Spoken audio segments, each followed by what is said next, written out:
Welcome everyone to Do More, Be More, and of course today's video is going to be a very important one, like I like to consider all of them to be. And what we're talking about are the don'ts of all the steps that I have made throughout the course of exercising, fitness, all of that. And these are mistakes that I've done, that I've seen other people do. They are not all of them, but they are some pretty crucial ones. So stick around because that is coming up right now. Welcome everyone to Do More, Be More.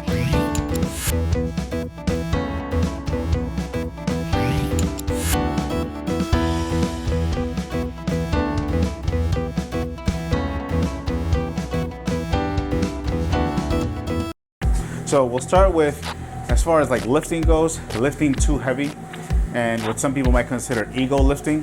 So one of the reasons that this is an issue is because when you're lifting weight that is too heavy for you, especially when you're beginning, is that you could definitely injure yourself because probably your form is not going to be great, or you're not really going to be exercising the right amount of times. So if you're going to carry 100 pounds when your limit is probably 60 or 70, then how many reps do you expect to do? So how much benefit is your muscle actually getting from doing less exercise? Time under tension is something that would explain why it's important to do the right weight for the time that you're in, especially if you're a beginner. And what I mean by time under tension is the time in which during your rep you're actually making an effort to lift the actual weight you're lifting. So in the time that your arm is going down, you're actually feeling less tense. On your way up is that tension. So the time that's under tension basically is when you are lifting.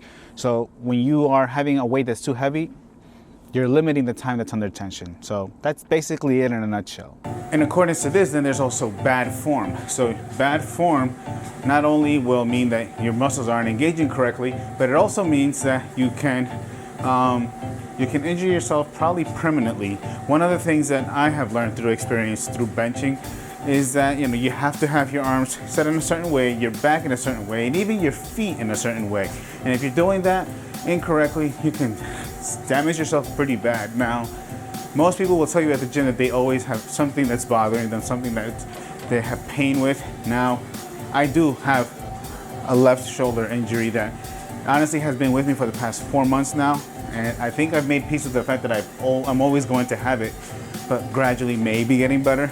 But nevertheless, if it never leaves, it's due to the fact that I was having bad form. And I would hate for anyone to have to go through that, knowing that that's something that they could easily fix or adjust. An interesting one is that, okay, first, a lot of people don't want to count calories.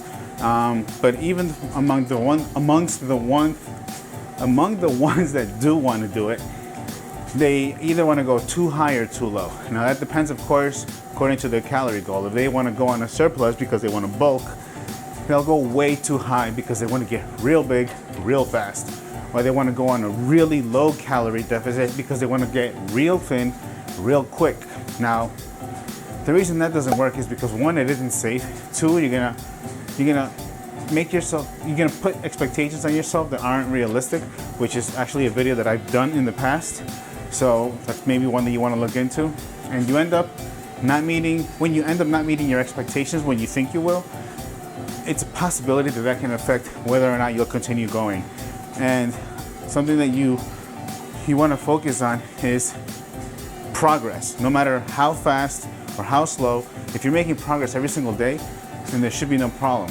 This is a fun one for me because I always thought that for some reason I had to wake up at 4 a.m. in the morning to go running and just doing whatever I can, doing what I have to, and I just hated the idea of doing that every time. So maybe I could wake up early to go to like work or do other things, but I didn't like doing it to exercise. And what I realized is I have to enjoy it. So if I'm not, realistically speaking, if I'm not gonna enjoy my exercise, waking up at that time, or I won't even enjoy waking up at all, like seriously, I'm not gonna do it. So I found that I have to do it at night, or in the evening or in the afternoon. But doing it super early in the morning, especially if I'm tired or I'm not getting sleep, that you have to find what is right for you. And that's what I've learned. Sleep is super important, but even more important than that is rest. And if you're not getting proper rest, your muscles aren't growing, you're not recovering, you're gonna be tired, not just before you do your workout, but all day. You also don't want to rush to get your results, because are you really getting the results you think you're getting? Let's think of an example like fat loss. A lot of people will want to say, I want to lose weight. But I think what people really want to say is, I want to lose fat. Because when you lose weight, there's water, there's fat, and there's muscle involved. Do you really want to lose all three of those? You don't want to lose muscle. So technically, be specific. You want to lose fat, or you want to gain muscle. So when you want to gain weight, you don't want to gain fat either. Now, to get these exact results, you have to be in a specific deficit or surplus or whatever the case is. But you can't do that. If you don't do it safely, you can get in trouble like that. It's not good for your health. It's not going to be something you can hold on to. And this is something that pros have trouble with as well. So if you're not competing, what are you rushing for? Another one is not having goals. And the reason I say this one is because I think everyone has an idea of what they want, but it's okay to be specific. If anything, I encourage people to be specific, because if you don't, let's say I want to look like Batman, whatever that means. Well, you want to get ripped, you want to get big, whatever the case is. Now, if you don't have any goals between now and then, that's going to seem like forever. So let's say you want to look like Batman in 1 year, 2 years. How about in 6 months? What do you want to look like in 6 months? So once you achieve the 6-month goal, all of a sudden that 1 year goal doesn't seem so bad. Now, what about that 6-month goal? What if you set a 3-month goal between now and the 6 months? What do you want to look like in 3 months? And then you do your best each time. And each time that you reach a goal, you'll get stronger, your confidence will get better, and you'll get to feel the pleasure of reaching a goal, the fulfillment that we get. And that's what pushes you to keep going, as opposed to waiting forever to reach a goal, or what feels like forever. And you never get that satisfaction, that moment of celebration. So yeah, definitely set short, medium, and long-term goals. Yeah, I'm very big on the flexible dieting lifestyle. And if I'm ever told you have to eat this or you can't eat that, for me, that's a red flag. Maybe it isn't for you, but I know that if I'm forced to eat a certain food or a certain exercise, I'm gonna actually look at those things as what I have to stay away from now. So if you tell me I have to eat broccoli, I'm not gonna wanna eat broccoli.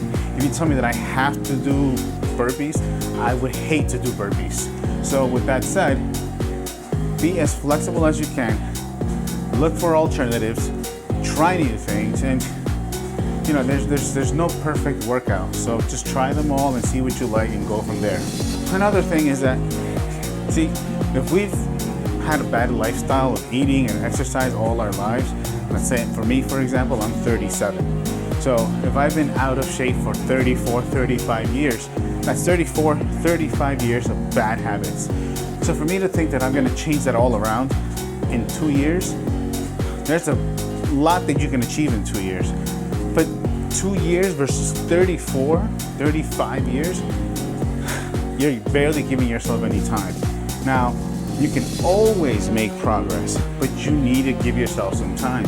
And giving yourself, following steps against these don'ts, these beginner don'ts, are gonna help you battle it, because when we're 70, we're not gonna be a 70-year-old that had all these bad habits behind us anymore, because now we had a better lifestyle, better nutrition, better rest, much more reinforcement from our muscles, and that's what's gonna help us live a longer and happier life. So those are some of the don'ts that I was able to come up with for now. There's a bunch of others. So I hope that you've enjoyed the video up to now. This is something that I wanted to do it while on the treadmill, because I get busy here and there, and I don't want to necessarily just spend all my time making videos, knowing that I can be productive in doing something like this and still get the job done. I have everything prepared here, so it's all set for you guys, and I hope you enjoy the content. Definitely continue to show your appreciation on my comment section below. If you have any questions, I'll be happy to do my best to fulfill the request. Remember to follow me on Facebook, on TikTok, and on Instagram. You already know, if you do more, you will be more.